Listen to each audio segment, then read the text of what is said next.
সেলিম সাহেব তেনার উপলব্ধি থেকে কি বলেছেন আমি ওনার বিষয়ে বেশি কিছু বলতে চাই না। ওনারা তো নাস্তিক, ওনারা তো ধর্মই মানেন না। সেলিম সাহেবদের যে কমিউনিস্ট পার্টি, তাদের যে গোয়েলসের যে থিওরি, তারা তো কোনোদিন কোনো ধর্মকেই মানে না। তাহলে তিনাদের মসজিদ করারও দায় নাই, মন্দির করারও দায় নাই। তো এটা একসময় সুভাষ চক্রবর্তী ট্রান্সপোর্ট মিনিস্টার ছিলেন, ক্রীড়া দপ্তরের মিনিস্টার ছিলেন, তিনি তারাপীঠে গেছিলেন। দল তাকে কৈফিয়ত তলব করেছিল, মার্ক্সবাদী কমিউনিস্ট পার্টি। রেজ্জাক মোল্লা প্রয়াত হয়েছেন, তিনি দীর্ঘদিন ধরে ল্যান্ড দপ্তরের কৃষি মন্ত্রী ছিলেন।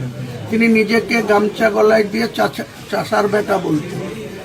তো তিনি যখন হজে যেতে চাইছিলেন, তিনাকে প্রথমে এনওসি দেওয়া হয়নি। এটা তো মার্ক্সবাদী কমিউনিস্ট পার্টির দলিলেই আছে। কাজেই উনি কি বলছেন সেটা আমার কাছে খুব একটা বড় বিষয় না। আমার রাজ্যে আমি একটা বেলডাঙ্গাতে ছেতিনিয়া মোড়ে একটা বাবরি মসজিদ করব বলেছিলাম 2024 সালের 12ই ডিসেম্বর। 2025 সালের ডিসেম্বরের 10 তারিখে এসে রাজ্য সরকারের মনে পড়ল যে হুমায়ুন কবির এটা করে দিতে পারে। তার আগে 11 মাস হুমায়ুন কবিরকে পাগলও ভেবেছিল।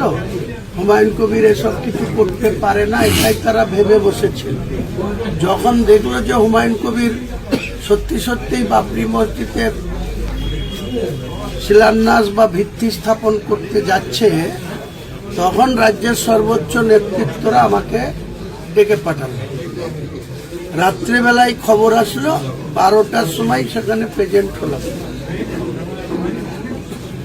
তো 12টা 10 থেকে 2:10, 2 ঘন্টা তিনাদের যে প্যাক কি আছে, তাদের যে হত্যাকর্তা প্রতীক জৈন, তিনি আমার সাথে 11 তলায় 1-to-1 মিটিং করলেন।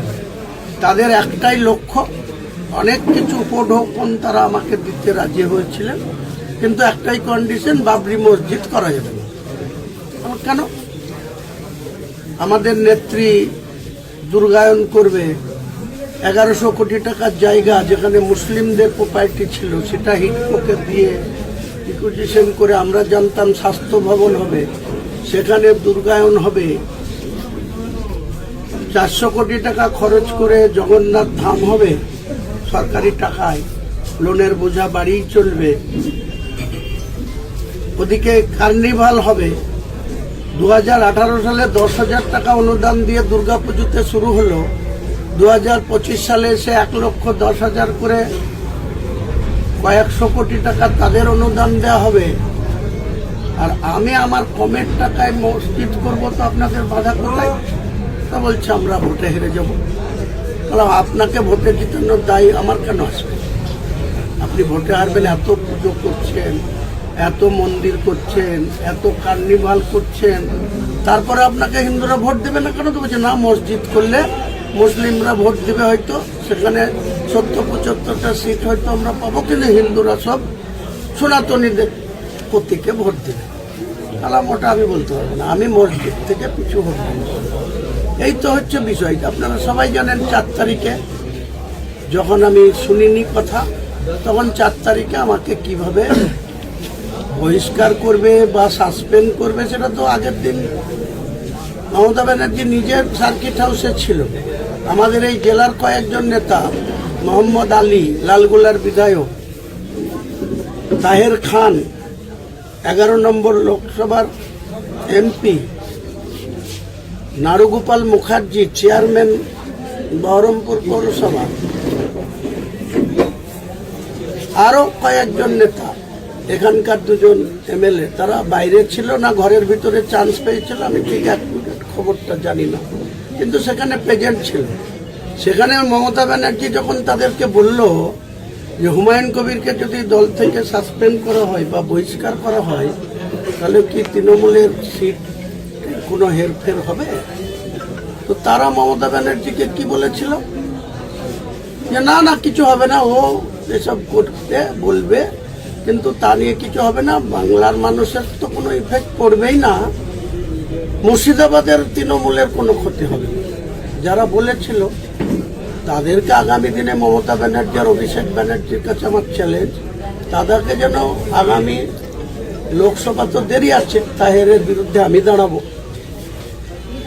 আর এই যে বিধানসভা আসছে, আমি রেজিনগর বেলডাঙ্গা দুটোতেই কন্টেস্ট করব। দেখি মমতা ব্যানার্জির কত শক্তি আছে আমাকে হারাবে। আর তাদেরকে একবার জিতা, লালগোলাতেও মোহাম্মদ আলীকে জিতা। আর 29-এ লোকসভায় যদিও প্রার্থীর সংখ্যা বেড়ে যাবে, 3টে আছে 5টা হবে, এখানে 22 আছে, 34 হবে বিধানসভা। 400-র উপর বিধানসভা হবে 294-এর জায়গায়, আর 900-র উপর লোকসভার আসন হবে 543-এর জায়গায়। এটা ডিলিমিনেশন করতেই হবে ইলেকশন কমিশনের কাছে, ভারতবর্ষের সরকারের কাছে। এটা প্রায় বাধ্যতামূলক হয়ে গেছে। তো তখন যদি বেঁচে থাকি লড়াই ইঞ্চিতে ইঞ্চিতে হবে। এখন 26-এ পড়ে গেছি, আজকে 2রা জানুয়ারি। আমার তৃণমূলের সর্বোচ্চ নেতা নেত্রী, মুর্শিদাবাদের আমি বাদে 19টা MLA, 3 জন MP-কে আমার চ্যালেঞ্জ থাকলো, দেখব 2 অঙ্কের ঘরে পৌঁছাতে পারে কিনা। মুর্শিদাবাদের 2 অঙ্কের ঘরে যদি পৌঁছাতে পারে তাহলে আমার রাজনীতির 43 বছর বৃথা যাবে। দেখব কত বড় বাহাদুর নেতা আছে, তারা লড়বে। আর আমি আমার এই জনতা উন্নয়ন পার্টির সিম্বল পেতে দেরি হবে, কারণ ISF একজন হায়ার পারচেজ সিম্বল নিয়ে ভোটে লড়েছে। ও যে MLA আছে নওশাদ, ও টাকার আছে। আমিও একটা প্রস্তুত রেখেছি, কারণ আমি যদি আমার চয়েস মতো লোক না পাই, তাহলে আমিও একটা রাজ্যের বাইরের একটা রেজিস্ট্রেশন পার্টি এবং সেই পার্টির সিম্বল আমি অলরেডি তাদের সাথে এগ্রিমেন্ট করে নিয়ে নিয়েছি, যেটাতে আমি মনে করলে সেই লোগোতেও আমি ভোটে লড়ব। কোনো আইনগত সমস্যা নাই, ইলেকশন কমিশনের ক্ষেত্রেও কোনো বাধা বিপত্তি হবে না। কাজে লড়াইটা হোক না আগামী দিনে। এত কেন আজকে আমার মতো একটা ক্ষুদ্র ব্যক্তির জন্য সর্বভারতীয় না রাজ্য পার্টি জানি না, মুখে তো সর্বভারতীয় বলে, ত্রিপুরায় গিয়ে ভোটের পার্সেন্টেজ কি পেয়েছে, গোয়াতে গিয়েছিল কি পেয়েছে, আসামে তো যেতেই পারেনি, ছোট ছোট 2-3টে মণিপুরে গেছিল। দিয়ে আমি যতটুকু ইলেকশন কমিশনের নর্ম জানি, এখন ওটা রাজ্য পার্টি আছে, স্টেট পার্টি আছে।